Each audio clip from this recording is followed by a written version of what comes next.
แพ้กันแล้วโอ้โห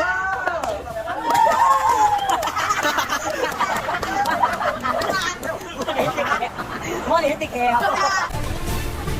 เวลาผ่านไปเกือบ6 นาทีแล้วทุกคนคือทำทีมไรกันนะขนาดตู้เดียวไหมมันเกิด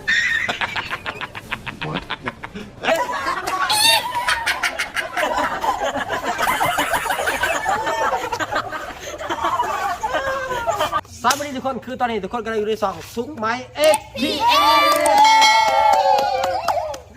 และใน EP นี้เนาะเราก็มีการแข่งขันกีฬาเตะบ้านกันอีก1 EP สำหรับจัดให้สำหรับเด็กๆซุ่มนี้เนาะและเราจะแบ่งออกเป็น2 ทีมเนาะนี่คือทางนี้ทีมลูกโป่งสีแดงแล้วก็ทีมลูกโป่งสีม่วงกับสีชมพูเราจะมีการแข่งขันกันในวันนี้เนาะซึ่งภาวะทีมแพ้ชนะเราจะมีเงินรางวัลเดี๋ยวเอาเงินรางวัลมานี่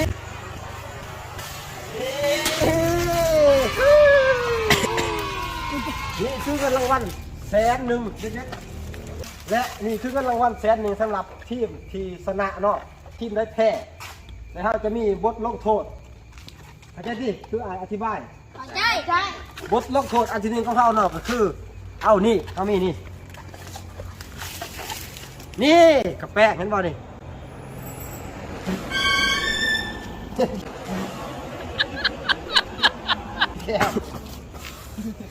ได้เดือดใช่อาจจะกระแป้งมาโผล่หนาและอันที่2ปั่นจิงหรีด3 ห่อจะเคยว่าปั่นจิงหรีดมันเคยเดี๋ยวมันจะมีทีมหนึ่งโดนปั่นจิงหรีดแน่นอนไปทุกคนเดี๋ยวเรามาเริ่มเกมกันเลยเพื่อไปการซักษาเสียเวลาหน่อยเด็กหน่อยมันถารุ่นแหละบางทีใจห่อน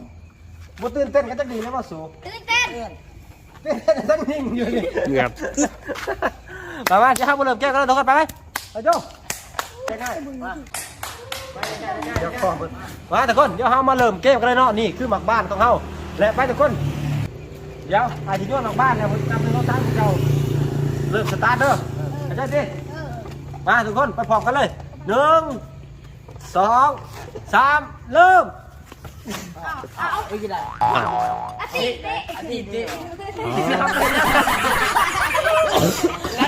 ล้างดีซักมันเป็นยังง่ายการหลีกของเขาจะต่างเวลาเกมนี้เขาจะหลีกกันอยู่ที่15 นาทีถึงเวลาทะลุมด15 นาทีไพ่ใดร้ายที่สุดก็คือชนะเอาพูดว่าไพ่ในประตูร้ายที่สุดคือชนะได้15 นาทีนั่นได้ดิเริ่มได้ป่ะดิ1 2ห่างเนี่ยใกล้ไปอีก1 2 3เริ่ม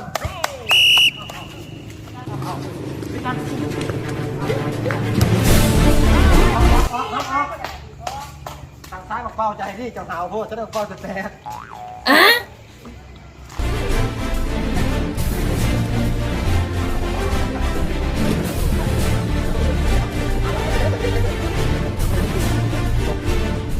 ลงมา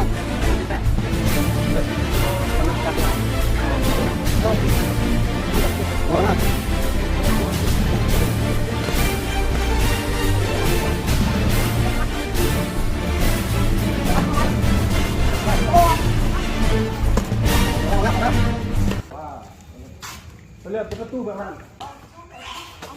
เด้หันแล้ว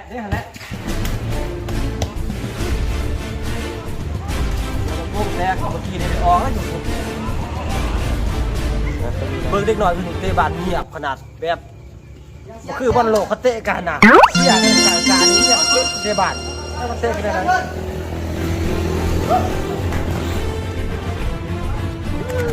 ้เขาสิเพิ่มความยากให้เด็กหน่อยมันขึ้นในระดับหนึ่งเขาสิให้ตะกล้องไปยืนอยู่กลางสนามเพื่อให้มันยากขึ้นเนาะไปตะกล้องเร็วจะไปยืนอยู่กลางสนามเลยกับทาย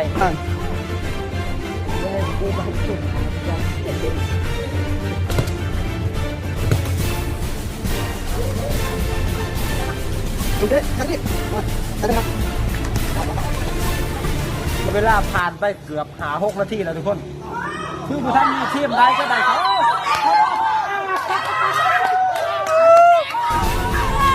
เขา แล้วประตูหนึ่งเว้ยมาดิ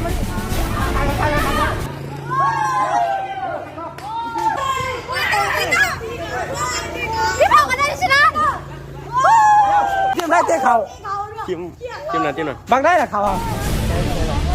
โอเคพี่บอยหนึ่งประตูผ่านไปทุกคนเดี๋ยวห้ามมาลุ้นประตูที่2ของเขาว่าทีมใดจะเป็นคนใดเนาะ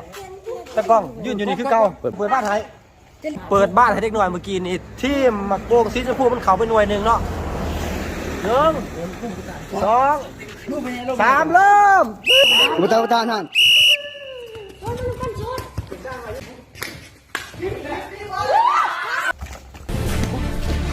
เอาอีกแล้วเอาอีกแล้ว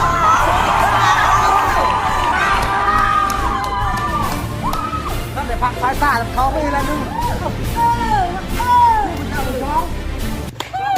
ผ่านไปแล้วทุกคน2-0เ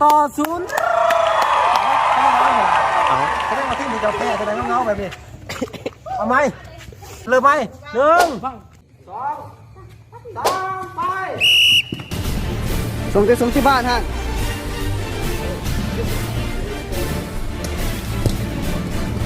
มาเดี๋ยวเด็กหน่อยมันมีการเตะลูกโทษกันทุกคนเดี๋ยวห้ามมาลุ้นว่าทีมนี้จะซูดเขาหรือเปล่าไปเลยครับ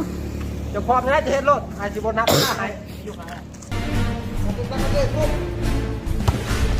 พอเขารุ่นไม้พวกเขาเมื่อกี้นี่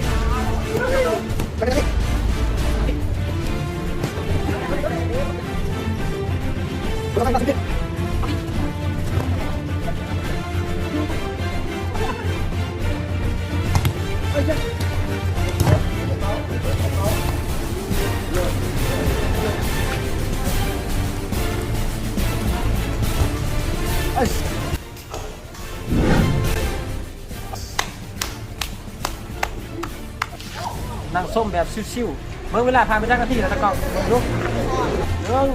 2 3ชูกันมาจะเทชูมันอันตรายน้ำ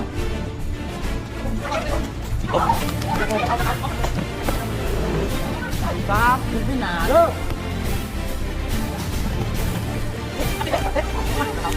เบิ่งจากลูกเกมแล้วเนาะทีมสีชมพูนี่มีทักษะและลักษณะที่เนื้อกลัวซึ่งทีมที่แรกจะตกเป็นร่องในนอน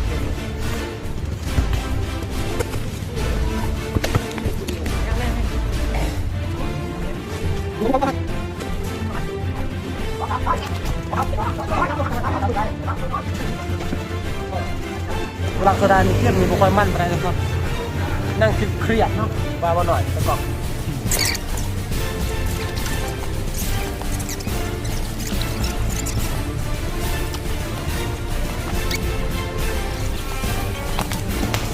เด็กๆบดเวลา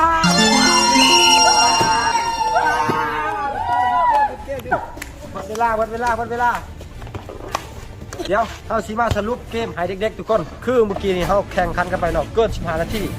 ประมาณ20 นาทีกว่าซึ่งได้บทสรุปมาที่ทีม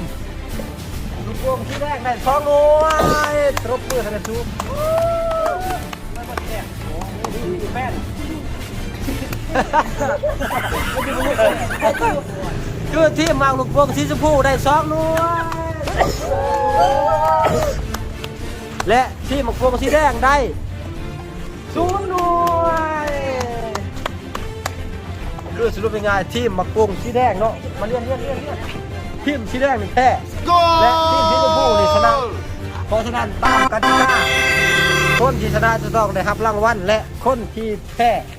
จะต้องต้องโทษทานที่ผู้จองแพ้เพราะฉะนั้นอย่าต้องทำโทษนักและทีมชนะจะต้องได้รางวัลอันหอมหวานครับเอารางวัลมาเด็กรางวัลมาได้รางวัลอันหอมหวานแล้วปันสำหรับโฆษณาเย้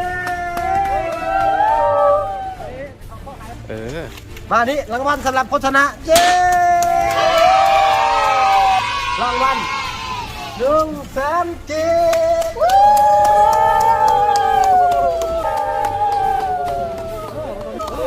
แบบนี้และคนที่แพ้เงียบ นี่อันนี้สำหรับคนแพ้เบา รถเดี๋ยวจะพัดจกไปยืนใกล้ๆคนที่แพ้อยู่นี้นี่คือบทลงโทษแรกสำหรับคนที่แพ้แล้วทุกคนแบมือมาสองนาคนที่แพ้แล้วเร็วโอ้โอ้เธอต้องแบบนั้น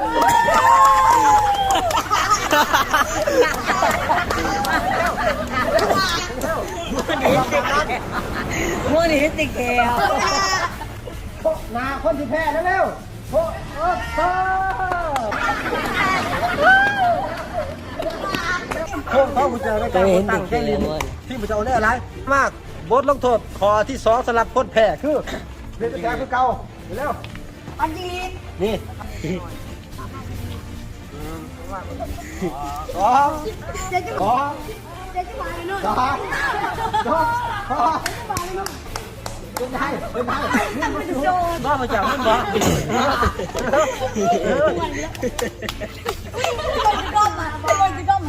นี่แหละคือบทลงโทษของการบอลตั้งยังยิงไม่ได้มึงมาทำ โชคเดี ธร ยว รมดาที่มีแค่น้อยไป3 หอบคือเดี๋ยวบุญนาแพ้เอาอีก5 หอบ โชคเดียวเย็นตายเสียวดู มานี่เดี๋ยวมาลงโทษข้อสุดท้ายคือข้อที่3ตะกล้องจงโฟกัสให้ดีถ่ายให้ดีย่างตัวให้ดีเด้อ Oh my god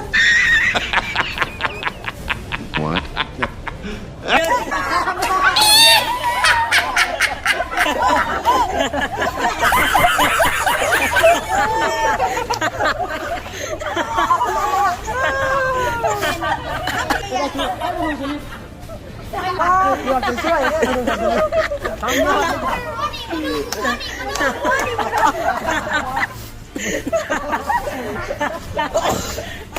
อันนี้บอกว่าเยี่ยมดิ้นตรงอยู่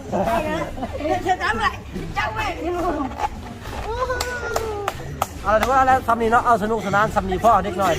เมื่อกี้เต้บ้านมันเครียดเกินไปเห็นนะเดี๋ยวมาปลอบใจแล้วกันสำหรับคนที่เป็นอะไรคนชนะเอาสนุกสนานทำนี้พ่อเดี๋ยวมือหนาวจะมาจัดแล้วก็ลินเกมมันกว่านี้ไหมแต่ว่านี่เดี๋ยวแป๊บนึงเดี๋ยวไอ้ฝากคุณเจ้าคลิปไปด้ ไอ วย คลิปก็ยังวะ ลืมอะไรก็ต้องแค่เดียวเจ็บท้องเข้าห้องน้ำก็แป๊บนึงอย่าลืมปิดคลิปให้ไอ้พร้อมนะปิดคลิปไปเร็วห้องน้ำครับปิดคลิป พี่คลิป อย่าลืมกด subscribe กดไลค์กดแชร์ กดติดตาม กดติดตาม ซุกไหม FPS พ่อเขาแล้วจบ